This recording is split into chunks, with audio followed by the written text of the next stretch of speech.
Hey there, everyone. This is Samuel Johnson, and welcome back to the Phantom Perspectives. And today we're going to be discussing episode 22 of Danny Phantom Doctor's Disorders. And at the beginning of this episode, Danny fights a giant ghost bug, so to speak. It's haunting Casper High and is attacking a teacher, so Danny goes to fight it, and he manages to kind of sort of destroy it.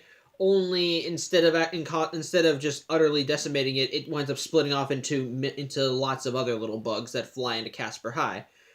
Danny, of course, can't find. I'm guessing Danny can't find them because afterwards he does because it cuts the next day and they're still active. But while Danny's talking about the bugs with Tucker and Sam, it Tucker reveals that he's invented this new cologne called Foley by Tucker Foley. It's essentially supposed to extenuate the body's natural scents and so forth and make a completely new smell, but it's just an awful smell, which even Danny makes a comment on. But Tucker says that it's going to be a shoe-in, but unfortunately, as they're talking about this, we see the ghost bugs reemerge in the school, and they start biting slash melding with kids as they go to them, bite them, and they can feel it until the kids start not feeling well. As they start getting sick, things are just going wrong. Danny, of course, tries rounding up as many bugs as he can, but even he can't get them all. Many of them actually still go into several kids. And while they actually start making them sick, and I know, again, before I go on, yeah, if they're catching a bug, get it, laugh, damn it. But anyway, as they're all getting sick, Tucker or Dash starts. Danny sees a bunch of them chasing Dash into the bathroom, and it turns out that when they infect Dash, he turns into a ghost. It turns out that a side effect of the bugs infecting the kids is that they're all starting to exhibit ghost powers. The powers vary from person to person, but largely they're all becoming similar to Danny, so to speak. As such, all the kids are quarantined, and a doctor, Dr. Burt Rand, which, if you know the villain, that's just really freaking obvious. Sorry, puppy's right here. He's adorable. Anyway, says that he's going to take them to a creepy abandoned hospital at the edge of Amity Park, which yeah, he even says it's a creepy hospital. And the parents don't object to this because he says he works for the government and he could easily wind up sticking them on with taxes and so forth and whatever. So they all go through with it, but Danny thinks that still something's up. He thinks that just it's all weird. As such, he tries to sneak into the hospital, but unfortunately, when he gets close, he gets repelled. As it turns out, the hospital has a ghost shield surrounding it, which of course makes Danny even more suspicious. As such, he has Tucker bring him to the hospital, much to Tucker's own reluctance, because this episode establishes that Tucker is afraid of hospitals and so forth, so he doesn't really want to be there. But when they bring Danny up, Dr. Burt Rand asks, has he been exhibiting any ghost powers or symptoms? So since Danny's half ghost, he's able to fake it. And so they admit him to the hospital, and we see how, to the degree all these people are affected, as many of them are floating, some are facing through walls, some are exhibiting ghost sense. And even Jazz, who's also been affected, has just been reduced to a head in a jar, and no, she's not dead. It's just that's her form condensed into a spiritual head in a jar. Though there was one funny scene where we see Quan is exhibiting ghost powers, and the powers he's exhibiting is duplication, which Danny gets jealous at because he's been trying to master that power for a while, and yet Quan got it on his first try. In the meantime, Danny suddenly hears a cry for help, and it turns out and he goes to the room where it is, and two of the people that were infected were Sam and Paulina. Paulina is exhibiting ghost sense while Sam is floating, and it turns out the cry was from Sam. Of course, they're wondering what's going on. Yeah, because Sam was also infected by one of the bugs too. But when Danny starts talking with them, it turns out that when they've been admitted to the hospital, no one here has actually done anything to help them. They haven't kept them informed. They haven't done anything to make them feel safe. They just perform some tests on them and then just threw them in a room, which is trying to make them confused. But however, before Danny can get more information out of the two, Dr. Burt Rand comes in and gasses the room, which causes Danny, Sam, and Paulina to suddenly fall unconscious. And when Danny turns around to see Burt, the doctor, he transforms back into Bertrand, which, turns out this whole thing is actually a plot by Spectra. And yeah, again, if you knew who that it was Bertrand, even Danny starts scolding himself too. He's like, Bertrand. I can't believe I didn't see that. As such, Danny passes out and wakes up on an operating table strapped down via these weird ghost straps. And of course, he's then confronted by Spectra in her, well, spectral form, let's call it. Now, just her amorphous form.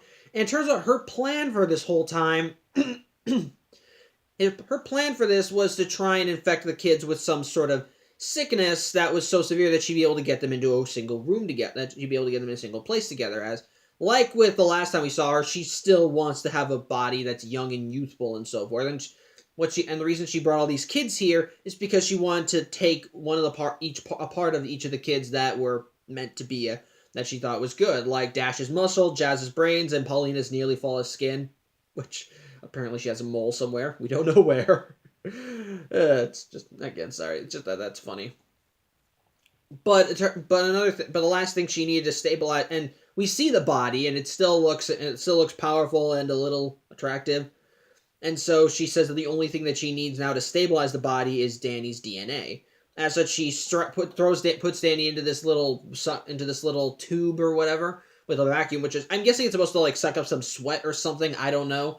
But as it's trying to suck something off of Danny, Danny realizes that Danny thinks that to try and fool it, he can give another piece of Fenton DNA, because in a nice little bit of Chekhov's gun move. Earlier in the episode, while all the parents were wondering about their sick kids, Danny's parents were worried too, and Jack, in a fit of emotion, wound up blowing his nose in tissue and gave it to Danny, saying that it was handed down from his grandfather. So Danny held on to it, and so through that booger soaked tissue, he sends that into the vacuum, and it's absorbed into Spectra's new body, which Spectra immediately possesses and starts testing it out.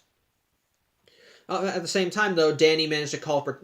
when Danny was captured, he called for Tucker, so Tucker managed to come in and freeze Danny, because he got like a Fenton lip balm or whatever, so it shoots lasers. And so he frees Danny from the gurney, and Danny flies off to try and find a way to fix everything, and he encounters Bertrand, who turns into this giant monster doctor or whatever. But Danny's able to beat him and sucks him into the Fenton thermos before he ends up fighting Spectra. Spectra, of course, is still putting up a good fight, but during the fight, she starts glowing, and she says that Danny's DNA is about to kick in and make this body the most powerful ghost, and make her the most powerful ghost on the planet, only for her to suddenly get fat. And she starts wondering. It turns out that because it came directly from Jack, she's now getting his body type, some of his thought patterns, and of course, because it was his snot, now she's turned into a giant booger monster. As such, Spectra, who's naturally kind of ticked off about this, not furious, just ticked, decides that she's going to still fight Danny, and of course they do manage to fight each other off, and Danny, of course, thinks it's disgusting because she's now literally completely made of boogers and snot. But Danny manages to splatter all across the hallway and suck her into the Fenton thermos, and in the meantime, Tucker was able to go into the ventilation system of the hospital, and early in the episode, they established that his cologne, the Foley cologne, actually made him immune to the bugs, as he was able to hold one in his hand and it wasn't phasing into him or biting him. As such, he goes into the ventilation system and goes to the AC and starts spraying his cologne throughout the hospital, and so as it starts spreading out, all the bugs start leaving their hosts, and so they start calming down, and that's also another thing. It turns out the ghost powers are actually just a side effect. She was just playing getting him sick either way, but whatever. Bottom line, the bugs get out, and Danny's able to suck them up with the Fenton thermos, and so everything seems to be working out well, and Tucker thinks that they're going to be going great. But just before they can call it a mission accomplished, Sam falls to the floor because, again, the power she was exhibiting was floating, and since she couldn't control it, she was just floating all over the hospital. Now that she doesn't have any more, she fell right on Tucker, resulting in him getting a broken leg and being admitted to a real hospital for 2 weeks, which I didn't think would be so bad at first, except he's next to an old guy that wants to prattle on about the good old days.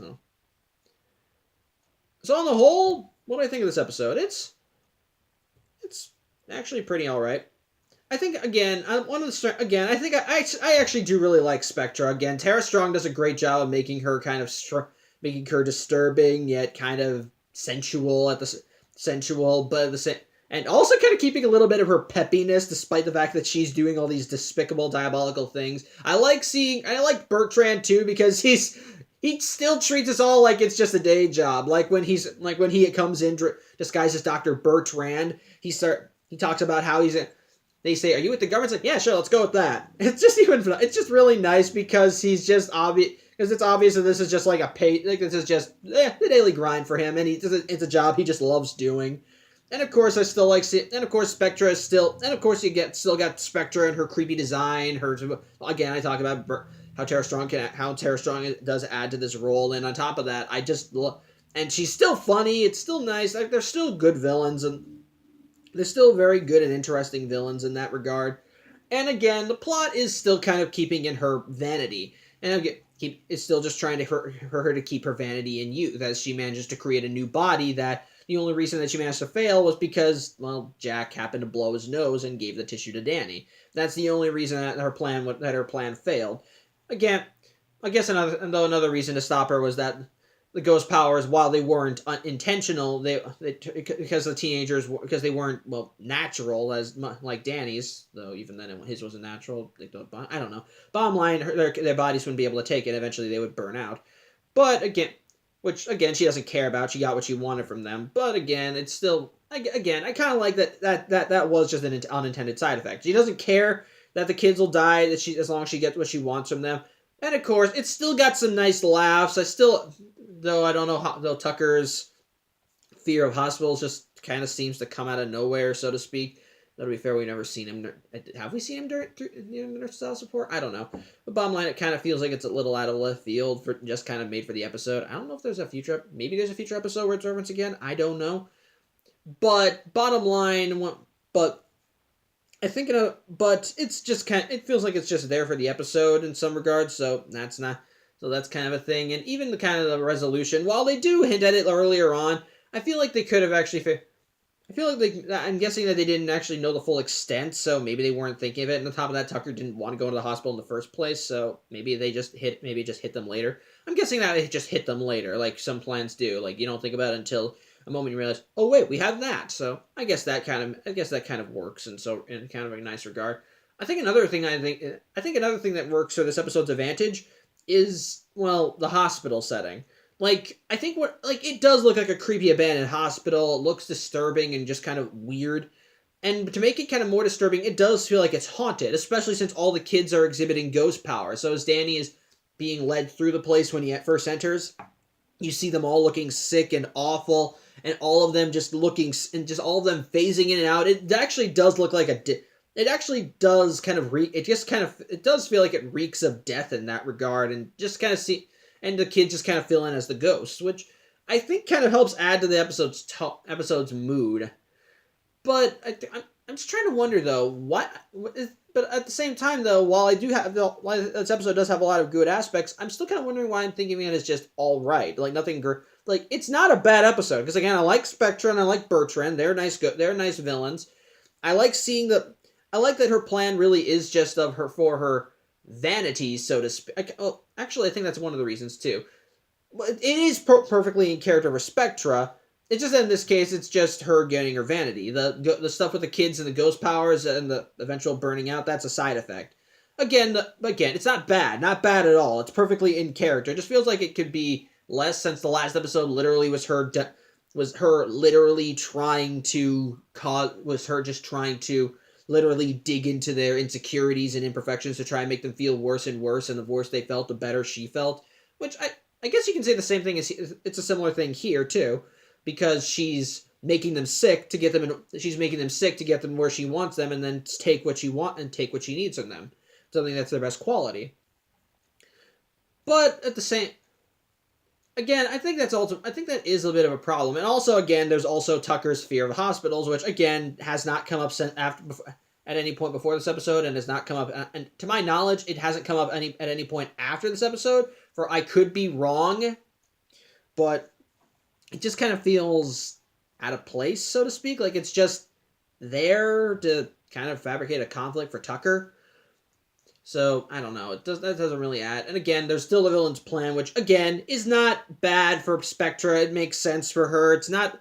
Like, it makes sense for her, and again, I still like seeing her doing her shtick, especially when it's especially when other people are suffering because of it, and I especially love Bertrand. Like, when he's, like, for example, like, I think what helps add to him when he's in his Dr. Bertrand form is that no matter what he's talking about, he's always smiling. Like, he's just clearly enjoying the suffering of others in this regard. Even when Tucker brings Danny in, he says he's exhibiting ghost powers. Like, oh, you poor thing, let's get you inside. He's just smiling the whole time. It's such a paper thin disguise. It's just kind of funny. And I think it's really kind of the biggest strength of the episode. Just the villains and the mood. It really is an interesting idea, and a kind of the whole a ghost bug spreading out and turning these kids into literal ghosts and the fact and it makes it and just kind of the setting with the hospital. That's actually really nice. Spectra is still nice, and I actually do like how they managed to beat her with just using a Chekhov's gun in this case, especially with Tucker's scent of Foley or whatever. Again, no. I think my problems with it are kind of the stuff with Tucker, because again, it just feels like it's fabricated for the sake of having a conflict with him. And then, of course, maybe the plot could have used some work, but again, I want to stress this. While I do somewhat complain about Spectra's plot, it isn't bad. It's nothing grand or spectacular. It's just her being vain. I think that's my biggest problem with it, though. It's just simple and vain and nothing, and doesn't really feel like a giant threat. The only threat is that the only time it actually harms the kids is the fact it only harms the kids in that. Well, actually, scratch that. That is still a big thing. It still makes them sick. But again, that it still makes them sick, and she even says that they will eventually die. But again, that was just a side effect. I don't know. It's just that the plan is just for her vanity. Just for vanity. And again, it's not bad. I still like Spectra. This is still really nice to see her in this way. I like her. It's just that the plan could use some work. Maybe I might change my mind about this later. It's probably just me looking for something. I just think that maybe it could. It's just that as a villain plan, it doesn't feel as big as she could be. I don't know. Big as she could make it. I don't know. Again, you could probably just chalk that up to a nitpick. I'm spending a lot of time on it, but it's just probably a nitpick at best. It's, again, the plot still fits with her character. Everything works out. It's just that the big problem with it is ultimately just with Tucker. It feels fabricated. His fear of hospitals feels fabricated. Does not feel like it should be part of the episode. And I guess you could say maybe pacing. No, actually, no, the pacing is fine. I'm just trying to think. I'm just trying to think, because I like this episode, and yet my ultimate opinion is that I think it's just all right. I don't say it's good, but I think it's all right. It's still worth watching. Penelope Spectra is still a good villain. Bertrand is a comic sidekick, is nice. It's still funny. It's still got funny, and both the villains have some really good lines. There's some really good moments. The action is still nice. I do love the design of the hospital, and when you see all the sick kids in it. There is still a lot to like in this episode. I think it's just Tucker, and I think Tucker is just ultimately its biggest problem, and since that's such a big focus, it doesn't really feel, and even then, there was no real resolution for it. He gets his leg broken, he's in a hospital now. Nothing bad there, except now he's got an old guy that's annoying him, so. Yeah, on the whole, Doctor's Disorders is still a pretty alright episode. Again, like the villains, love the setting, I like the humor. Yeah. I think that's really all I can say. Just an alright episode. Very alright. Very, very alright. So, yeah. I guess that's really all I have to say. So, yeah. Thanks for watching. I'm Samuel Johnson. Now, hopefully, see you next week. Take care.